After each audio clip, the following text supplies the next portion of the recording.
All right, after changing our oil, transmission, and diff fluids with Red Line, we are now going to be flushing our cooling system, which we are going to be putting in the Red Line SuperCool with WaterWetter, which is compatible with all modern BMWs, including the HT12.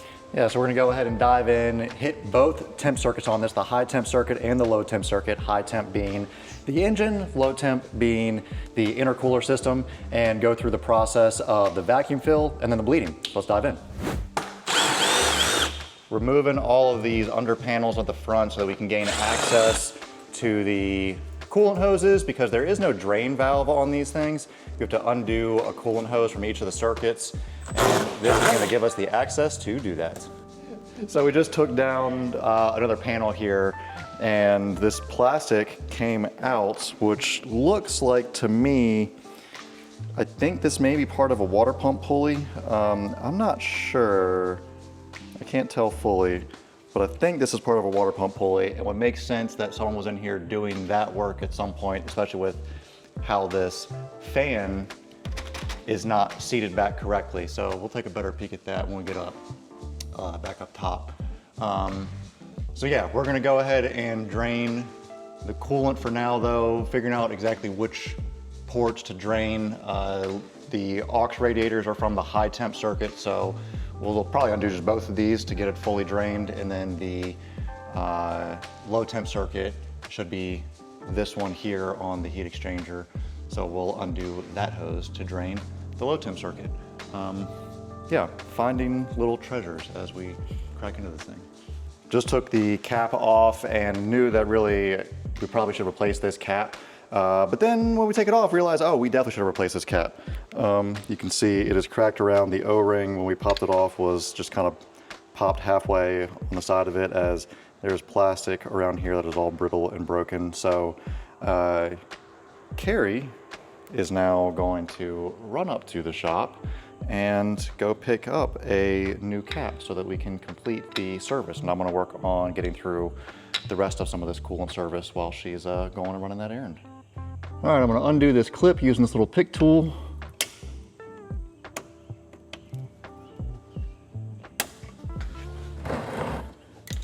And then probably make a big old mess. This connection may need a little persuasion. Here she comes.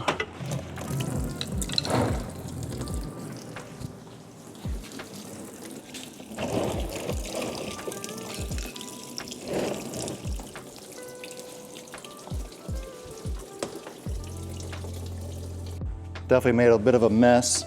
You can see right here, this is the hose that we undid, and then now I'm gonna do the same thing while we still have a bit of a mess for this hose right here for the low temp circuit. The fan has missed, whoever was in here last, missed the slots in the bottom of the radiator, and I've got to raise the fan about, I don't know, 4 inches or so, and I can't do that to get I can't do that with this brace in the way. So got to raise the fan about 4 inches to get it back and then slotted down in its correct openings. So I'm going to continue on with getting this brace off.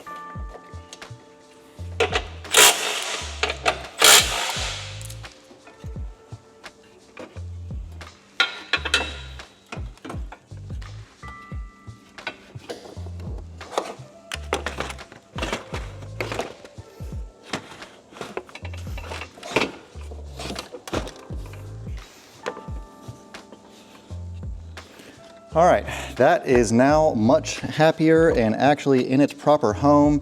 There was a slight rub on one of the lines here, but not enough to warrant replacement, but certainly was going to be an issue longer term if that was left unchecked. So glad I caught that and got this back in place. Now to put this back on and then move forward with bleeding the coolant system.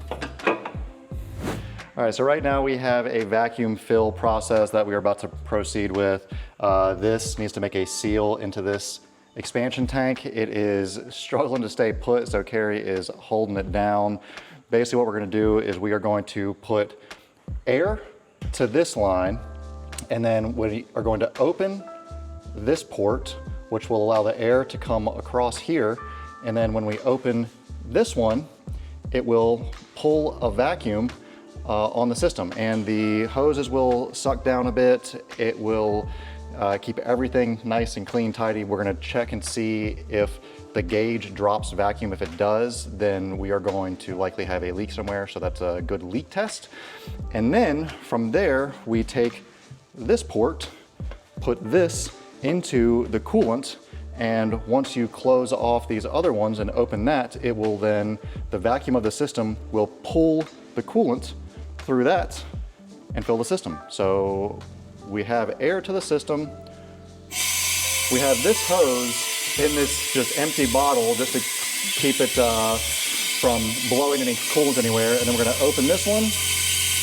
And now you're gonna see this is starting to pull vacuum.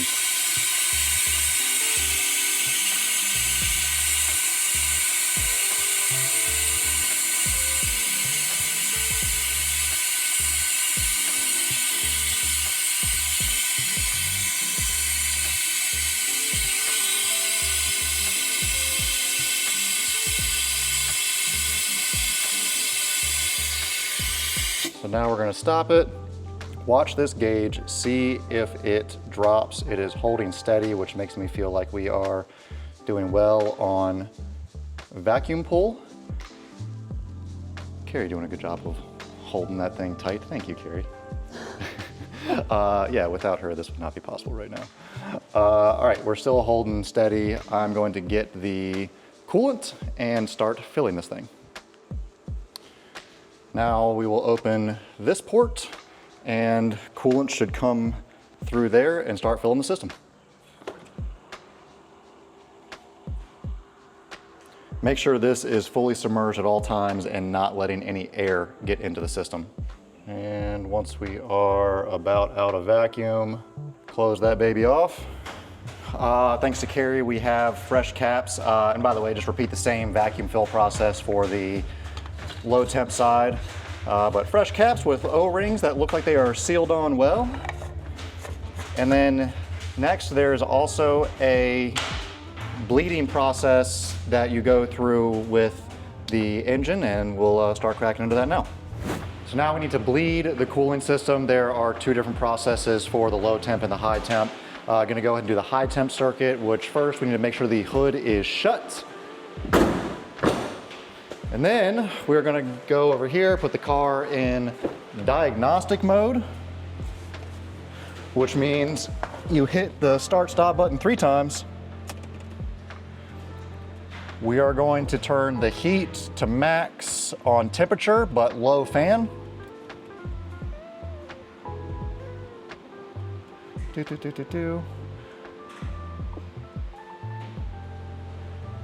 And then hold the accelerator pedal down for 15 seconds.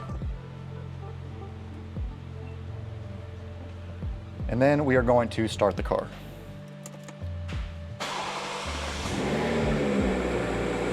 On the dash, it says service function started. Here, let me get that camera.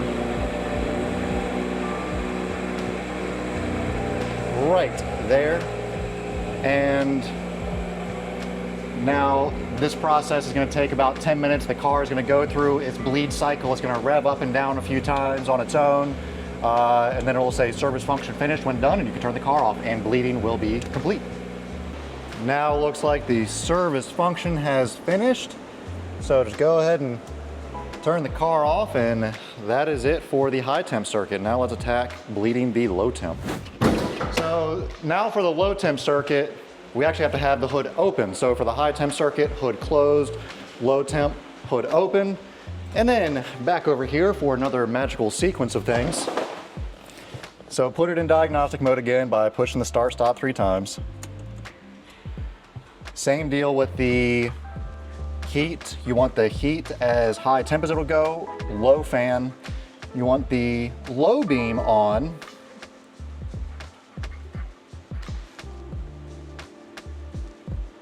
There it is. And then you want the hazards on. And then you're gonna hold the accelerator pedal for 10 seconds. So the hazards and low beam hazards apparently keep the car on in the diagnostic mode. This is like cheat code in Mortal Kombat. What is this?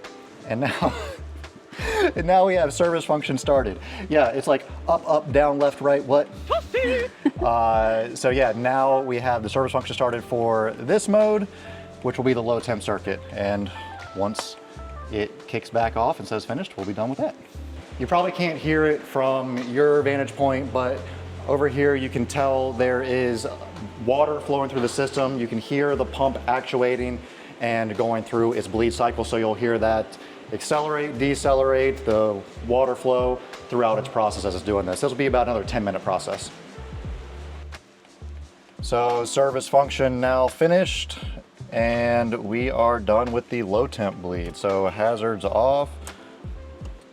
I will turn this thing off, and that is the cooling system bled. All right, so that's all you need to drain, fill, and bleed both circuits of the cooling system on these cars. Note, for the low temp circuit, you do want to have a battery charger hooked up during the bleed process since the car is not running, the alternator's not charging the system. And yeah, that about wraps it up. Check out what you need to get this done at BimmerWorld.com. Ready to go? Should be an awesome race weekend. We are ready to kill it this year. It's good. It's going to be a wild ride.